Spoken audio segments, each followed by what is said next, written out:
Concept of virginity was inherited to Christianity through the Romans. Originally, Christianity did not have a concept of inherent virtue through virginity. That was something that the religion didn't gain until it was Romanized. So before Christianity even entered Rome, Rome had a group of women called the Vestal Virgins. Vestal Virgins were a group of girls who were chosen between the ages of 6 to 10 to serve the state as virgins for 30 years. Their virginity was a symbol of the state. It was a symbol of the inability to permeate the Roman walls, right? To penetrate Rome. In Roman culture, the act of being penetrated was the single most emasculine thing. They viewed penetration as degrading. The irony is that almost every noble Roman man had probably been penetrated. Here is where the projection starts. Rome is known for the act of pederasty, also known as boy love, where an older man would take a boy as an apprentice and he would also penetrate him. They claimed that this was to teach boys what it would like to be submissive so that they would grow up and never want to be penetrated and want to be the ones who penetrate, be the desire to be the conquerors. However, if the boy enjoyed the act of penetration, he was shamed for it. He would be called kanatos, which meant effeminate or womanly, which was the worst insult that you could give a Roman man. Are we seeing the pattern?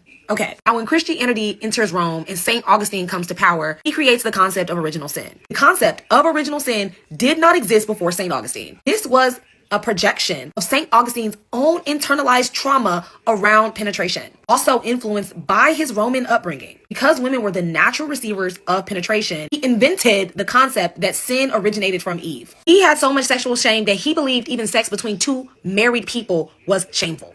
He started the idea that sex should only be used for procreation. So because of this, because women need to be penetrated to have children, women became the symbol of shame. So virginity was the only way to avoid this. And so a only good woman became a woman who was never penetrated. He even believed that a woman's way to becoming a man was through remaining a virgin. He taught that women were inferior to men in many aspects of life, and that by utilizing virginity, they could transcend their limitations and become more manly in demeanor. Are we hearing this? He believed that a woman's highest achievement was to become a man, escape the female body, escape penetration, and to become like the unpenetrated would be to be a man.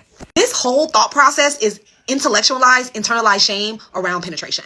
And then this internalized shame around sex and penetration has been passed down for quite literally a millennia through Christianity. And here we are living in the aftermath of Roman male shame. Do you see how the inability of men to deal with their own trauma, their own emotional landscape has shaped the entirety of modern human history?